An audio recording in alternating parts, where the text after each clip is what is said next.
வணக்கம் மக்களே, welcome back to நேற்று இன்று நாளை. இன்னைக்கு நம்ம வீடியோவில் ரொம்ப ஹெல்த்தியான ஒரு சூப் ரெசிபி தான் பார்க்க போகிறோம். இன்னைக்கு நம்ம பண்ண போகிறது எண்ணெய் இல்லாத வாழைத்தண்டு சூப். வாழைத்தண்டு பார்த்தீங்கன்னா உடம்புக்கு ரொம்ப நல்லது. பொரியெல்லாம் பண்ணி கொடுக்கும்போது நிறைய பேர் சாப்பிட மாட்டாங்க. ஆனால் இந்த மாதிரி சூப் பண்ணி கொடுத்தீங்கன்னா டக்குன்னு ஒரு டம்ளர் குடிச்சிட்டு போயிடலாம். இது நான் எப்படி பண்ணுங்கிறத பார்க்கறதுக்கு முன்னாடி நம்ம சேனலுக்கு நீங்கள் ஃபர்ஸ்ட் டைம் வரீங்கன்னா மறக்காம சப்ஸ்கிரைப் பண்ணுங்க.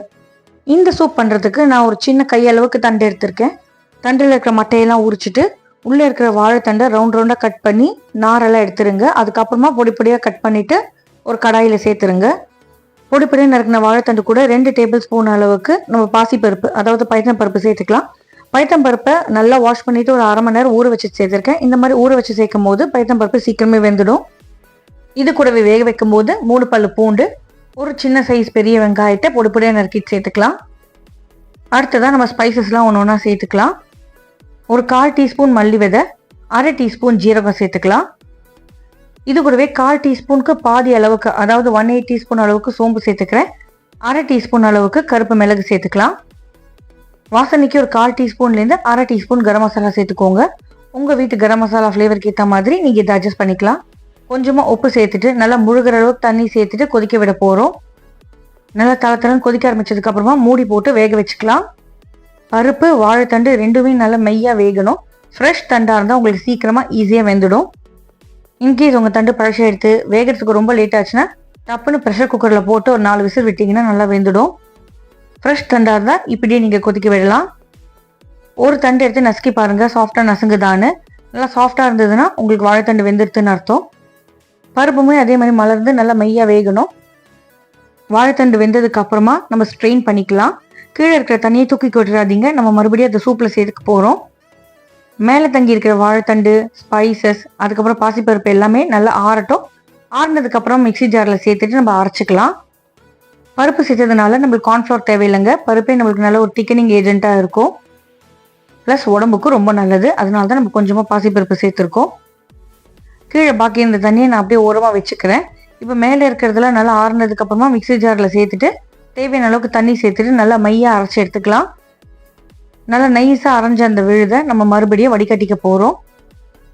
எவ்வளோ ஜூஸ் எக்ஸ்ட்ராக்ட் நம்மளால் அதுலேருந்து எடுக்க முடியுமோ நம்ம எடுத்துக்கணும். வாழைத்தண்டை நல்லா ஸ்ட்ரெயினரில் போட்டு கரண்டி வச்சு அமுத்துனீங்கன்னா உங்களுக்கு தண்ணி எக்ஸ்ட்ராக்ட் எல்லாம் கீழே போயிடும். மறுபடியும் மேலே மீந்ததை ஒரு மிக்சி ஜாருக்கு சேர்த்துட்டு தண்ணி சேர்த்துட்டு இன்னொரு தடவை அரைச்சி அதையுமே வடிகட்டி எடுத்துக்கோங்க. அதில் அவ்வளோ சத்து இருக்கிறதுனால தான் நம்ம இவ்வளோ தடவை ஸ்ட்ரெயின் பண்ணி எடுத்துக்கிறோம். மேலே இருக்கிற அந்த வாழைத்தண்டை நீங்கள் நல்லா நார் எடுத்துட்டிங்கன்னா தூக்கி போட வேண்டாங்க, அப்படியே சட்னி கூட பண்ணிக்கலாம். சட்னி பண்ணுறதுக்கு அந்த மீதி உள்ள இந்த வாழைத்தண்டு பியூரி கூட கொஞ்சமாக தேங்காய், புளி, பச்சை மிளகாய், இல்லை காஞ்ச மிளகாய், உப்பு போட்டு அரைச்சிங்கன்னா உங்களுக்கு சூப்பரான சட்னி ரெடி ஆகிடும். தாளிச்சிட்டு நீங்கள் சர்வ் பண்ணலாம். ஸோ இந்த சூப்பை பொறுத்த வரைக்கும் எதுவுமே நம்ம வேஸ்ட் பண்ண போகிறது கிடையாது. சூப் ஒரு மீலுக்கு சாப்பிட்டுட்டு இந்த சட்னியை நீங்கள் இட்லி தோசை கூட சர்வ் பண்ணலாம். நறுக்கி வச்ச வாழைத்தண்டு கருக்காமல் இருக்கணும்னா நீங்கள் நறுக்கினதுக்கு அப்புறமா மோர் இல்லைன்னா மஞ்சப்பொடி தண்ணியில் போட்டு வச்சிங்கன்னா உங்களுக்கு வாழைத்தண்டு அவ்வளோ சீக்கிரம் கருக்காது. இப்போ நம்ம வாழைத்தண்டை அரைச்சி பியூரி எடுத்தோம் இல்லையா, அது எல்லாத்தையும் மறுபடியும் நம்ம ஸ்ட்ரெயின் பண்ணி வச்ச தண்ணி கூடவே ஒரு கடாயில் சேர்த்துக்கலாம். தாராளமாக ஒரு சிட்டிகை அளவுக்கு நீங்கள் மஞ்சப்பொடி சேர்த்துருங்க. நல்ல கலரும் கிடைக்கும், உடம்புக்கு ரொம்ப நல்லது. நல்லா கலந்து விட்டு கொதிக்க விடுங்க. ஒரு 5லேருந்து 10 நிமிஷம் கொதிக்கட்டும். தேவையான அளவுக்கு உப்பு, மிளகு பொடி நீங்கள் கொதிச்சதுக்கப்புறம் கூட சேர்த்துக்கலாம். கொதிக்கும் போது இந்த மிக்சர் பார்த்தீங்கன்னா நல்லா திக்காயிட்டே போகும். வெயிட் லாஸ்க்கு, கிட்னி ஸ்டோனுக்கு, blood pressure, detoxification, constipation, diabetes எல்லாத்துக்குமே வாழைத்தண்டு ரொம்ப நல்லதுங்க. அதை தவிர்த்து நிறைய வைட்டமின்ஸ் அண்ட் மினரல்ஸுமே இருக்குது. காய் மாதிரி செஞ்சு சாப்பிட பிடிக்கலன்னா இந்த மாதிரி நீங்கள் சூப்பாக கூட சாப்பிடலாம். சூப் மிக்சர் நல்லா நுரைச்சி கொதிச்சு வர வரைக்கும் நம்ம வெயிட் பண்ணலாம்.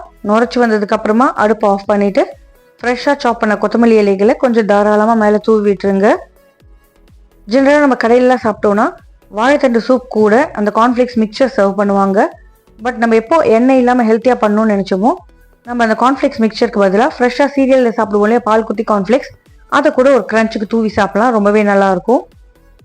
சர்வ் பண்ணுறதுக்கு முன்னாடி அடுப்பு ஆஃப் பண்ணிவிட்டு கொஞ்சமாக லெமன் புழிஞ்சு விட்டுட்டு மிக்ஸ் பண்ணிவிட்டு சர்வ் பண்ணுங்கள். தேவைப்பட்ட உப்பு மிளகு நீங்கள் சேர்த்துக்கலாம். சூடாக சாப்பிடும்போது சாப்பிட்றதுக்கு சூப்பராக இருக்கும். இந்த வீடியோ உங்களுக்கு பிடிச்சிருந்தா இந்த ரெசிபி உங்கள் வீட்டில் ட்ரை பண்ணி பாருங்கள். ட்ரை பண்ணி பார்த்துட்டு எப்படி வந்ததுங்கிறது எனக்கு கமெண்ட்ஸில் சொல்லுங்கள்.